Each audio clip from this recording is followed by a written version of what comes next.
بسم الله الرحمن الرحيم الحمد لله رب العالمين والصلاة والسلام على أشرف المرسلين سيدنا محمد وعلى صحبه وسلم maanta oo ay tahay taariikhdu 19 bishii 6/2019 waxaa halkan shir ugu qabanay dhammaan agaasimayaasha guud ee hay'adaha iyo wasaaradaha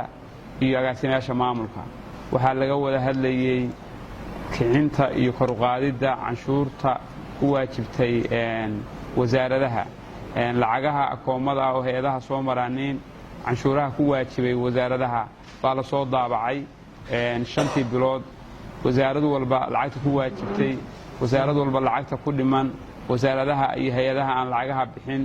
arrimahaas laga wada hadlayay halkan waxaa ka dhacay maanta waxa joogay hanti dhowrka guud xiraaliyaha guud iyo dhammaan wasaaradahaas iyo hay'adahaas baa joogay wasaaradda maaliyadda waxaa laga wada hadlay in la helo canshuuraha ku waajibay wasaaradaha akoomadooda lacagaha ku soo dhaca in la helo baa laga wada hadlay ciddii laga waayana ay noqonayso in la dacweeyo oo horeyba laga dacweeyo oo la yiraahdo wasaaraddaasi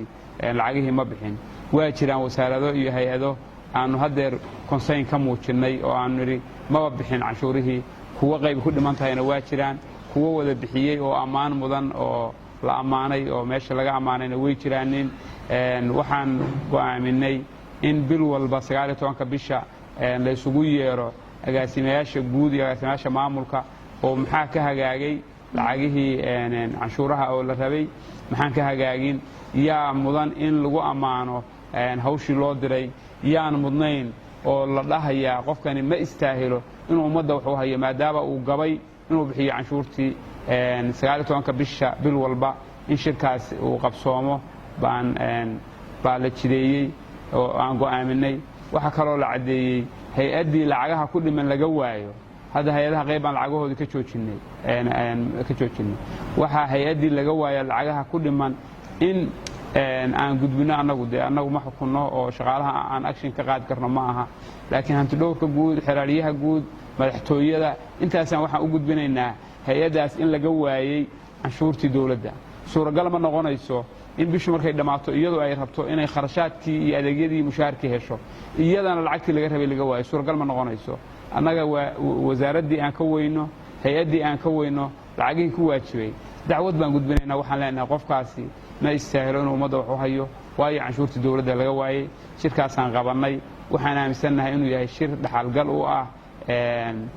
miisaaniyadda kor u qaadisteeda iyo in la helo dakhligii la rabay shir dhaxalgal u ah inuu yahay baan aaminsannahay waxaan rabnaa shir aan joogtayno oo bil walba 19keeda aan ka dhigno inuu noqdo haddii rabbi idmo mar walbana risaltiga iyo horumarka aan ka gaarnay aan u soo gudbinno ummadda Puntland waxaan kaloo idin sheegayaa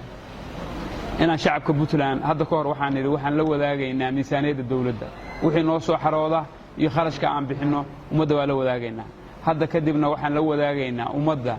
inta u diyaarsan in dalku horumaro oo ka shaqeynaysa inay canshuuraha bixiyaan oo ku ammaanan oo istaahishayn ummadda wax loogu dhiibo iyo qofka aan ummadda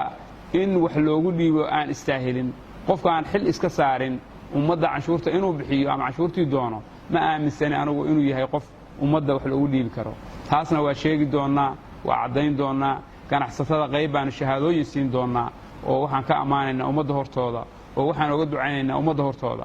qayb aanan shahaado siinayn ummadda hortoodana aanan uga ducaynayn aanan habaarayn laakiin waxaanu dhahaynaa waa ummad aan canshuurta ogolayn inay bixiso nin kasta oo Puntlandera ama Soomaali ah oo canshuurta in la bixiyo ka shaqeeya waxaan aaminsanahay inay ajar tahay waayo dan guud baa lagu qabanayaa ummad mas'uuliyadeed weeye amnigeed weeye waxbarashadeed weeye qofkaas inta haleeya dhinaca ilaahay inuu xitaa dami ka galayo waa aaminsannahay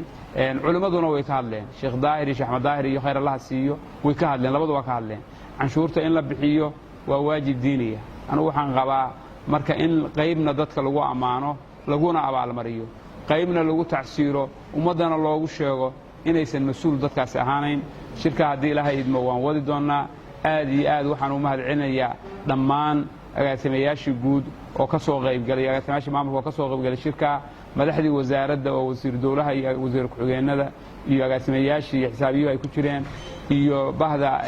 TV Puntland TV wasaaradda meediyaha wasaaradda aad baan ugu mahadcelinaya shaqadii ay hayeen. wasalaamu calaykum waraxmatullahi wabarakaatu.